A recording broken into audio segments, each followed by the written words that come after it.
On parle toujours de crise écologique, mais finalement, est-ce que vous avez jamais considéré que ce moment, c'est plutôt une immense opportunité? On parle de grands tournants et on en parle aujourd'hui avec Olivier Morel, qui est un entrepreneur social, qui fait énormément de choses que vous allez découvrir au cours du podcast. Vous êtes sur Vlan, je suis Grégory et je vous laisse avec cette conversation. Allez Vlan, c'est parti. Bonjour Olivier. Salut Greg. Tu vas bien? Je suis très heureux d'être ici et d'ouvrir le printemps avec ce beau soleil dans le studio. Ouais, ça va bien. On va parler d'écologie. Chiche. On va essayer de parler d'écologie. On va parler de ta transformation à toi. On va parler de grands tournants. Pour toi, qu'est-ce qui a été ton grand tournant?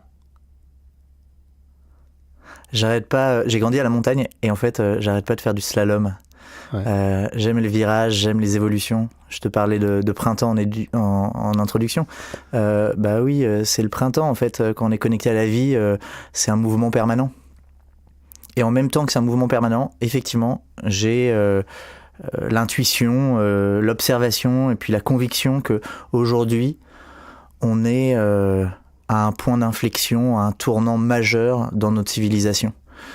Les défis écologiques, crise climatique, crise politique, crise sociale, elles nous amènent à une métamorphose. Et parce que c'est vrai pour le monde en général, c'est vrai aussi pour le monde en particulier. Et c'est vrai aussi pour moi. Là où je pourrais nommer un gros virage, à l'époque, j'étais consultant en stratégie. J'aidais des grandes entreprises à dessiner des visions, des stratégies sur le long terme. Et je suis parti avec des gens bien, paraît-il. Et je suis parti avec des copains au Forum social mondial, avec des altermondialistes. C'était en 2007 à Nairobi au Kenya. On était 60 000, 130 nationalités. J'y allais par curiosité. J'avais pas beaucoup d'éveil autour de la pensée alter à l'époque, mais je me disais tiens, comment ils s'organisent eux? Je m'attendais à voir des José Bové, des gens moustachus debout sur des barricades, à imaginer comment démonter des fast-food. Ça, c'est ce que je pensais avant.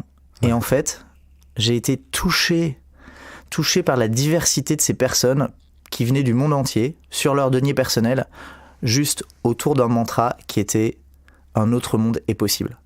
Et là où je pensais que les personnes étaient enfermées dans des pensées de lutte, je les ai vues se libérer dans des pensées d'émancipation, où leur intention, c'était de remettre la vie au service de la vie, de remettre l'homme et la femme, la nature, au centre des préoccupations. Et pour moi, en fait, les architectures intellectuelles dans lesquelles j'ai grandi, de être gentil et sérieux à l'école, pour avoir un bon boulot, pour avoir un bon salaire, pour avoir une belle maison, et ben tout ça, c'est venu en fait s'effriter un peu, ouais. C'est venu se ramollir. Parce qu'effectivement, je pouvais voir que dans la société de consommation, il y avait des consommateurs, et donc c'était une invitation à être con, à être sot, à être mateur, et qu'il n'y avait pas beaucoup de joie là-dedans. Merci de le prendre avec le sourire, parce qu'effectivement, c'est rigolo, et en même temps, c'est tout à fait interpellant, quoi. Ouais. Donc mon point d'inflexion, il était à cet endroit-là, dans l'altérité, au contact de l'altérité, et puis au contact aussi de la fête, parce que c'était penser le monde, mais aussi célébrer le monde. Et je me souviens de danseuses éthiopiennes et de danseurs éthiopiens qui venaient avec leurs danses tribales, des danses qui ont traversé à la fois les géographies et l'histoire, et qui offraient ça, quoi. Et là, un choc esthétique. C'était beau, c'était bon, c'était évident. Moi qui étais un consultant, je pensais le monde à travers des PowerPoint, et là j'ai été pris par la danse et je me suis dit mais c'est ça en fait. Comment est-ce que je peux construire le monde de demain ou penser construire le monde de demain avec des slides? J'ai besoin de le vivre, j'ai besoin de le vibrer. Donc ouais, il y a eu de ça. Alors du coup, quand on parle de grand tournant, pour revenir au slide de PowerPoint, qu'est-ce qu'on appelle le grand tournant? C'est quoi le concept du grand tournant? En fait, avant le grand tournant, il y a l'incroyable accélération, ouais. The Great Acceleration. Quand on regarde un certain nombre de courbes, à commencer par la courbe démographique, pendant des centaines de milliers d'années, on a cru de manière éparse, un peu partout sur la planète. On a grandi, on s'est développé, et en 1850, on est 1 milliard d'habitants. Et là, en 150 ans, avec la révolution industrielle, avec la transition démographique, on est passé à 7 milliards. Bam ! Vlan. Il y a eu une incroyable accélération du nombre d'habitants sur la planète. Et cette incroyable accélération, elle suit aussi du coup toutes les activités humaines, la production de voitures, la production de routes, la production de téléphones, la production de biens. Tout le transport de ces biens aussi, bien sûr. Cette accélération, elle a des répercussions sur les activités humaines, mais aussi sur les incidences en termes d'impact écosystémique sur la nature. Donc la dégradation des sols, l'effondrement des écosystèmes, la production de méthane, la production de dioxyde de carbone. Si vous tapez sur un moteur de recherche Great Acceleration, vous allez voir que en fait, cette incroyable accélération, elle suit plein d'indicateurs possibles. Face à ça, 3 hypothèses pour la suite. Soit ça continue à accélérer. On pense que on peut avoir toujours plus de production, de biens, de services, que les nanorobots, le cloud, la ville intelligente, les crypto-monnaies, la libéralisation du marché va permettre en fait d'entretenir cet emballement. Certains y croient et à certains endroits j'y ai cru. Ça, c'est ce qu'on pourrait considérer comme le business as usual. Une autre qui est à la mode en ce moment d'hypothèse, c'est de penser que en fait, on ne peut pas croître jusqu'à n'importe où en hauteur et que ça va s'effondrer, qu'en fait, on arrive aux limites de la Terre, qu'on ne peut pas avoir une croissance infinie sur une planète finie. Et donc ça, c'est les théories de l'effondrement. La courbe s'écroule. C'est pas une hypothèse qui est rigolote. Non, c'est assez dystopique. C'est effectivement un futur qui n'est pas souhaitable. Et en même temps, peut-être qu'il faut s'y préparer. À certains endroits, on a fait la fête. Et peut-être que maintenant, du coup, il va falloir se défaire d'un certain nombre de choses. Et puis, il y a peut-être un scénario intermédiaire qui est effectivement entamer un tournant. Donc ce que Joanna Macy, notamment dans son livre Active Hope, Joanna Macy, c'est une Californienne de 88 ans, une activiste écologiste extraordinaire, qui a écrit un livre qui s'appelle Active Hope, traduit en français l'année dernière par L'Espérance en mouvement, qui nous invite à dire, en fait, un grand tournant est possible. Un grand tournant pour engager la construction d'une civilisation, d'une société durablement compatible avec la vie. Et ça appelle un changement de conscience, un changement de comportement, un changement de relation. Elle a monté un mouvement qui s'appelle The Work That Reconnect, le travail qui relie, parce que à la racine du problème, pour elle, pour beaucoup, pour moi, il y a un problème de connexion. On s'est déconnecté de soi, des autres, de la planète, et donc tout notre enjeu aujourd'hui, c'est de nous reconnecter les uns les autres, de comprendre qu'il y a un réseau d'interdépendance, que nous sommes tous reliés, et que en ayant cette sagesse-là, on va pouvoir engager ce grand tournant. Donc le grand tournant, c'est une réponse optimiste, engagée, volontariste et joyeuse pour ne pas s'effondrer et pour ne pas croire qu'on pourra toujours continuer à abîmer le monde. Et alors, ta réflexion, ça me fait beaucoup penser à l'épisode 82 où j'ai reçu donc Jean-Pierre Gou, que tu connais bien, où en fait, ce qu'on dit, c'est que finalement, toutes les projections qu'on a de l'avenir aujourd'hui, elles sont assez dystopiques. Donc effectivement, quand tu regardes les films, que tu regardes les récits, que tu écoutes des experts, c'est plutôt négatif, c'est-à-dire qu'on te dit, on essaie de te faire peur, enfin on te fait peur, en disant là c'est plus possible, il faut complètement arrêter, etc., etc. Ce qui crée nécessairement des tensions chez chacun d'entre nous, parce que finalement on a un confort de vie qu'on n'a pas vraiment envie d'abandonner, on a le goût du voyage qu'on n'a pas vraiment envie d'abandonner, on a notre voiture, notre moto, notre scooter, la manière dont on vit finalement, qu'on n'a pas vraiment envie d'abandonner. On nous dit d'abord, tu dois tout abandonner et de toute façon, ça va s'effondrer. Donc en fait, d'un côté, on te dit, tu dois faire énormément d'efforts et puis de toute façon, quels que soient les efforts que tu vas faire, c'est pour tes enfants évidemment, mais dans tous les cas, en gros, ça va pas aller dans le bon sens. Donc forcément, t'as pas trop envie d'y aller et t'as tendance à être dans une courbe où tu te dis, tu sais quoi, puisqu'il pleut dehors, on verra bien demain s'il continue de pleuvoir ou pas. Mais pour l'instant, je vais rester là où je suis, quoi. Effectivement, dans ces représentations, il y a quelque chose qui nous anesthésie.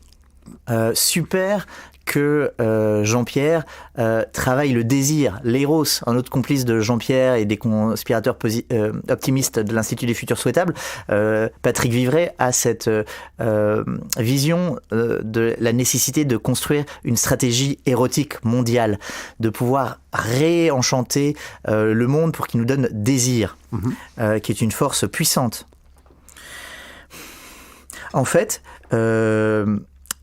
Jean-Pierre, dans son travail, il travaille à la fois sur une vision qui donne envie, et puis il travaille aussi sur le champ du complexe.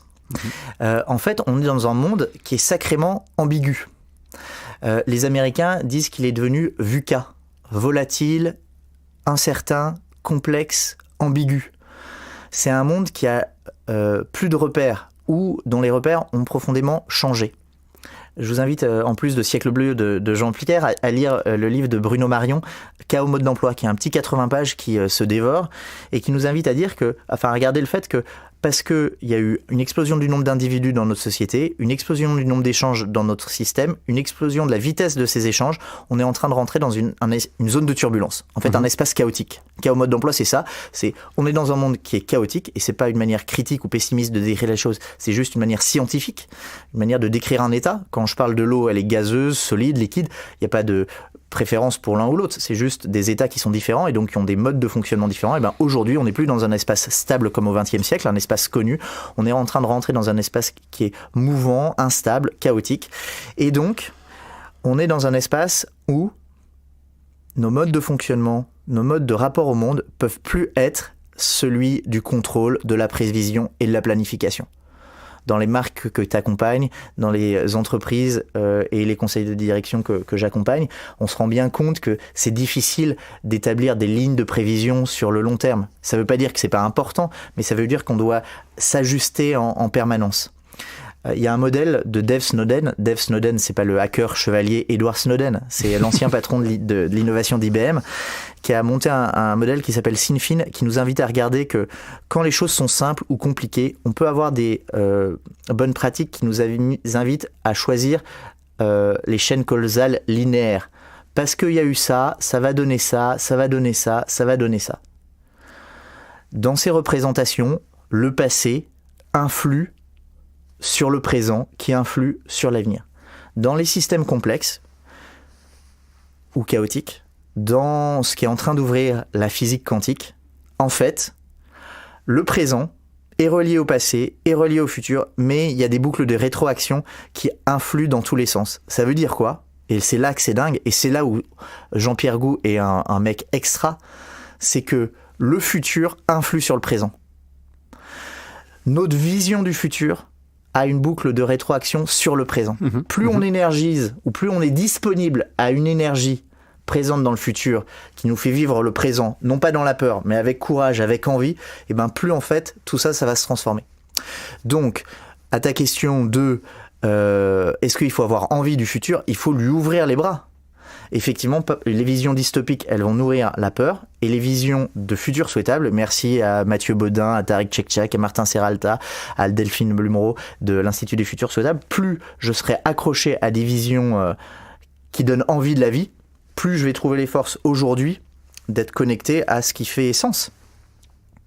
Et il y a une chose que tu dis aussi, et qui me semble essentielle, c'est qu'on vit dans des sociétés qui sont hyper individualistes, c'est-à-dire qu'aujourd'hui, les efforts... j'avais cette discussion avec Florian, donc ce midi, où il me disait, mais est-ce que toi, t'es engagé ? Je lui disais, moi, je trouve que je suis pas très engagé, parce que finalement... alors oui, effectivement, je mange moins de viande. Alors oui, effectivement, je marche plutôt que je prends un scooter ou une moto. Alors oui, effectivement, je trie mes déchets, etc. Mais finalement, je le fais principalement pour moi, pour ma santé.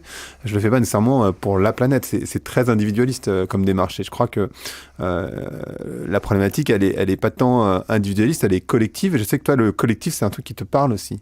Merci de faire apparaître Florian de Hello Tomorrow. Mais super organisation qui, dit, mais bonjour demain, quoi. Bonjour demain, aujourd'hui, bienvenue, on va te visiter. C'est des super voyages, donc pour avoir un goût d'un futur qui fonctionne déjà au présent.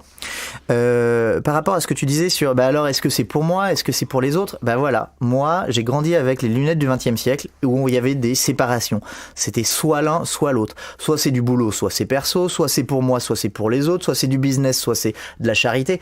Non, en fait, dans un monde complexe, on passe d'une vision binaire qui sépare, soit, à une vision qui intègre et transcende. On n'est plus dans le monde du ou, on est dans le monde du et. Et donc je peux faire les choses pour moi et pour les autres en même temps. Il n'y a plus de séparation entre moi et les autres. C'est une pensée fondamentale au cœur du Schumacher College, qui est un collège anglais que j'aime beaucoup, qui est à Totnes en Angleterre, dans le Devon. C'est là où est né le mouvement des villes en transition. Et vraiment le cœur de l'enseignement au Schumacher College, qui est un collège pour tous les âges de la vie, c'est de passer d'une vision égotique à une vision écologique, d'une vision moving from ego to eco. Comment est-ce que j'arrive à non pas me dissoudre dans le collectif, mais à trouver ma place dans le nous? Comment est-ce que le jeu est un jeu ajusté, puissant, en parfaite symbiose avec les autres? Je suis ravi, merci Pierre-Olivier de nous inviter dans ton studio. Bien sûr, je pense à la musique ici. Et du coup, les musiciens, les jazzman, chacun est dans son jeu et en même temps en parfaite harmonie avec le reste du collectif. Donc, oui, j'aime le collectif et en même temps, je sais que le nous est fort si les jeux sont forts. D'accord. Et alors, tu peux donner des débuts de réponse, en tout cas, sur si des personnes se disent moi, j'ai envie de participer à ce grand tournant, ou en tout cas, j'ai envie de l'envisager de manière positive. Qu'est-ce que je fais? C'est-à-dire, si j'ai envie, par exemple, de m'inscrire dans un nous puissant, et pas dans un jeu hyper individualiste qui est la société du XXe siècle, finalement, qu'est-ce que je fais, en fait? Comment toi, tu t'y es pris, par exemple? Ouais, merci. Parce que... Le pacte civique, c'est un réseau d'acteurs de la société civile. Ils ont fait une liste de propositions politiques. Leur premier amendement, c'était « Prenons régulièrement du temps pour réfléchir à l'impact de notre action ». Et donc la première chose que je nous invite à faire, c'est à défaire, ou à refaire, ou à pas faire. De se donner du temps pour dire « Ok, là j'étais dans une ligne de course, comment je fais des pauses ?» Moi, j'ai pas arrêté de faire des pauses. En fait, je disais que j'ai été consultant en stratégie, puis après j'ai bifurqué, j'ai travaillé dans le développement durable, puis après pendant plusieurs années je suis passé à mi-temps pour avoir des espaces de ressourcement en dehors du boulot, pour pouvoir choisir de me balader, de cheminer, de pèleriner sur des chemins de traverse au contact de mes envies. Alors ce que je vais dire, honnêtement, c'est parce que j'ai été hyper privilégié de pouvoir vivre avec un demi-salaire, et ça tout le monde ne peut pas le faire. Mais donnez-vous du temps le soir, le week-end, pour pas être juste dans ce qu'on a toujours fait, mais pour laisser de l'espace à des nouvelles rencontres, à des nouvelles synchronicités, à écouter les signes. Moi, le mouvement Colibri, par exemple, a été un super espace de rencontres et de mise en relation. Merci à Cyril Dion, à Pierre Rabhi et aux autres pour permettre à chacun de faire sa part et de s'en sentir relié à d'autres. Aujourd'hui, je suis un entrepreneur qui a plusieurs activités. Je suis un animal à 4 pattes. J'ai des activités de conseil, ça c'est une jambe. J'ai des activités de retraite créative, ça c'est une autre jambe. Et puis j'ai 2 bras pour explorer le monde. Autour de la connaissance de soi, un bras, et autour de la danse et de l'apnée pour un autre bras. Ça pour dire que acceptez de ne pas réunir tous vos membres, toutes vos actions au même endroit. Acceptez de slasher. Slasher, c'est ce mot anglais pour dire je fais des choses slash d'autres choses. Slasher, en français, il y a quelque chose qui nous dit se lâcher. Voilà, lâchez-vous, laissez la vie vivre. Et c'est pas grave si vous n'avez pas tout de suite la cohérence. En fait, super de voir la cohérence en 2 mots, comme de la cohérence, de l'errance à plusieurs. Errer, rencontrer et autoriser les nouveautés. Je parlais des retraites créatives que j'organise avec Cogitons. Cogitons pour dire réfléchissons ensemble et cogitons, partageons un gîte. En fait, on crée des espaces de ressourcement et de clarification à la campagne où les participants, pendant 2, 4, 7 jours, viennent se ressourcer. Il y a des marches en forêt, il y a des méthodes créatives pour à la fois savoir où j'en suis moi et puis par un jeu de coopération, aider les autres et me sentir aidé pour écouter ce à quoi la vie m'appelle. Donc concrètement, j'utilise des méthodes créatives que j'utilisais en entreprise, mais cette fois-ci appliquées à des projets de vie. Je veux écrire un livre, je veux changer de métier, je veux changer de secteur, je veux déménager, je veux monter ma boîte, je veux fermer la boîte, je veux trouver un meilleur équilibre perso-pro. Eh ben, je propose, mais il y a plein d'autres propositions, de pivoter. Je propose à des moments où on en a besoin de sortir de nos trous de hamster et de nous laisser embrasser par...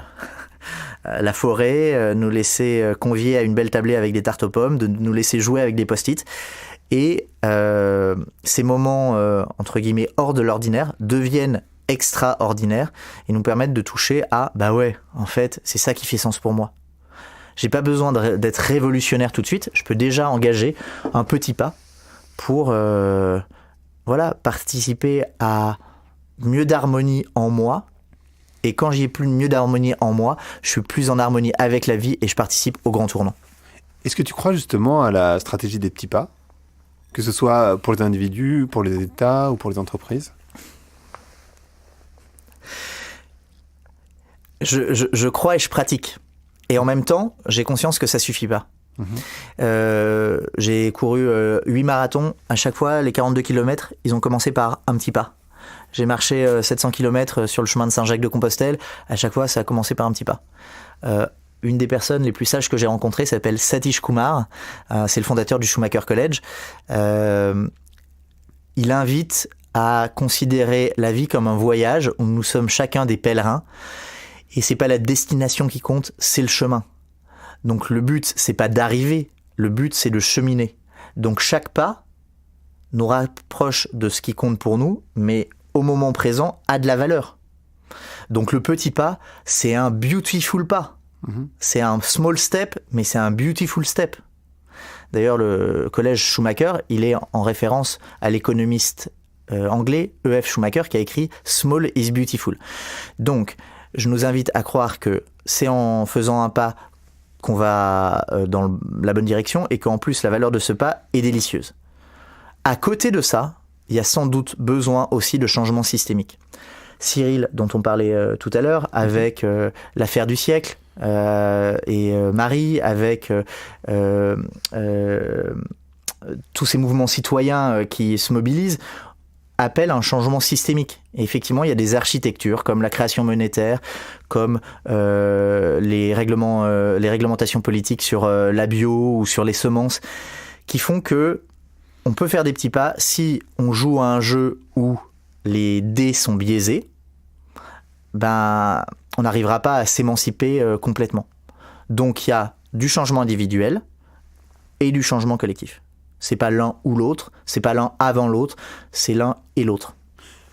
Et tu crois pas d'ailleurs que notre système de croyance, quelque part la manière dont fonctionne le monde doit s'effondrer, lui, à défaut que l'humanité s'effondre, que le système de croyance, parce que finalement, ce avec quoi on fonctionne, c'est-à-dire, tu vois, c'est con, mais ce midi, donc en allant rejoindre Florian, je marchais et je vois un mec sortir d'un très bel hôtel et tout le respect, et tu voyais sur sa tête qu'il attendait ce respect d'ailleurs, parce que finalement il avait réussi, il avait de l'argent, donc d'un coup, parce qu'il avait de l'argent, il était respecté par les gens à l'extérieur, plus que le mec à côté qui est en train de balayer, ce qui n'a aucun sens finalement quand tu réfléchis. Et ça c'est un système de croyance, finalement, que quand tu as de l'argent, c'est que tu as réussi et que tu dois être plus respecté qu'un autre. Tu crois pas ? Ouais, merci de nous inviter de me questionner sur mon système de croyance, nos systèmes de croyance. C'est incroyable le pouvoir que j'ai, le pouvoir que nous avons, quoi. Nous sommes créateurs. À travers mes représentations du monde, j'influe sur le monde. Il y a cette expression qui dit « Dieu n'a que mes mains ». En fait, effectivement, j'ai un pouvoir créateur qui fait que je sculpte le monde à l'image de ce que j'ai envie de me représenter. Le matérialisme, le capitalisme, le consumérisme, ils ont eu leur valeur à un moment donné. Merci à celui qui a inventé les chaussures. Et merci d'avoir inventé des chaussures qui puissent s'enlever. J'ai pas besoin de les porter en permanence. Mais au moment où j'en ai besoin, elles sont bien utiles. Donc ça pour honorer les bienfaits des inventions du passé. Et en même temps, tout a des limites, tout est amené à changer, à évoluer. Et donc ces croyances peuvent venir des enfermements. Et aujourd'hui, je peux être amené à reconsidérer le fait de travailler plus pour gagner plus.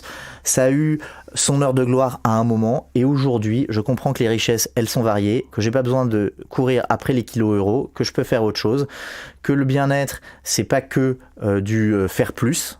Bien-être et faire plus, c'est différent. Et là, des nouveaux champs de réflexion et de vie s'ouvrent.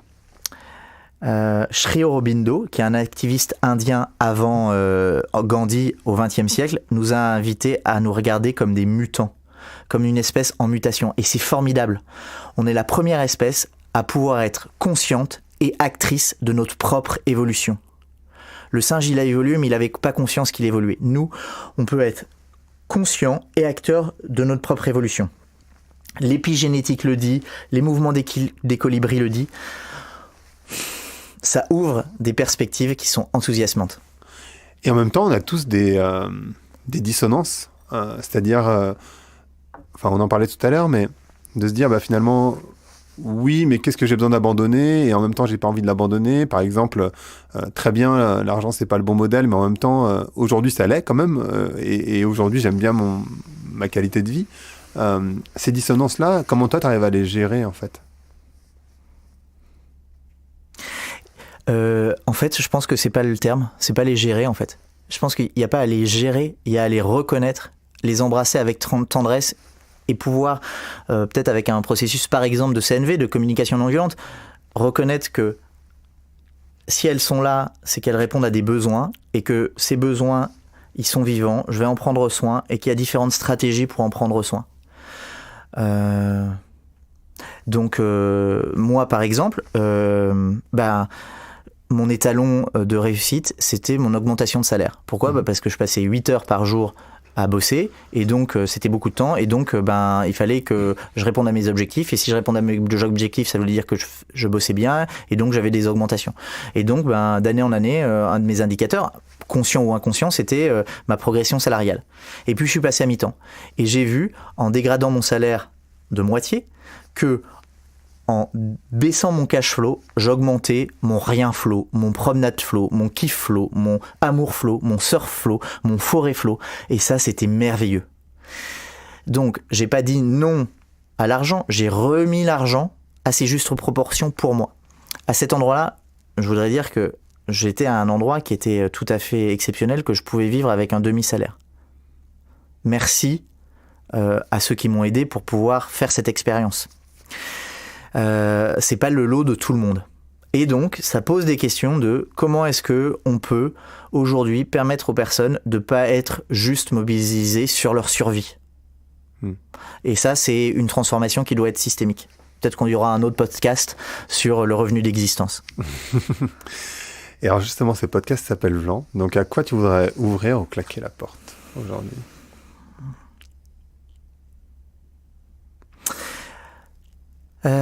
Merci Grégory d'avoir ouvert ce podcast. On s'est rencontrés il y a plus de 10 ans dans des métiers qui étaient différents. Et plus ça avance, plus je vois l'artiste en toi qui se réveille. Et ce à quoi je voudrais ouvrir, je crois que c'est ça. C'est à l'artiste ou aux artisans que nous sommes dans la construction de ce futur souhaitable, enviable, désirable. Que chacun s'autorise, moi y compris, à le dessiner avec le cœur. Ensemble. Et ensemble, c'est joyeux. Moi, je suis en énéagramme un social, donc j'aime le groupe, quoi. C'est une vraie énergie. Et en même temps, je reconnais qu'à certains moments, l'isolation ou l'isolement choisi, ça a du bon.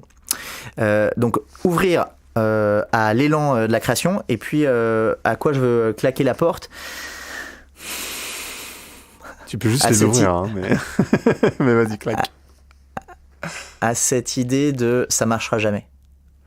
À cette idée de on a déjà tout essayé et c'est pas possible. Honnêtement, c'est faux et ça tue l'énergie. Donc, si vous avez envie de dessiner des futurs possibles, je vous donne rendez-vous à Décogitons. Sinon, allez voir Hello Tomorrow, l'Institut des Futurs Souhaitables ou Blue Turn. J'invite aussi à contacter Greg pour faire une grande fête ici de faisant le podcast autour du futur de nos rêves. Et puis, derrière la porte, on mettra tous les ça marche pas. Exactement. Parfait. Merci beaucoup, Olivier. Merci, Greg. Merci d'avoir écouté Vlan. Si vous avez aimé l'émission, vous pouvez le dire avec des étoiles, 5 de préférence sur iTunes, et le partager avec vos amis ou vos collègues. Je suis Grégory Pouy, vous pouvez me retrouver sur Twitter et LinkedIn sous le pseudo Greg from Paris. N'hésitez pas à me remonter vos remarques, vos questions, mais aussi les invités que vous aimeriez entendre.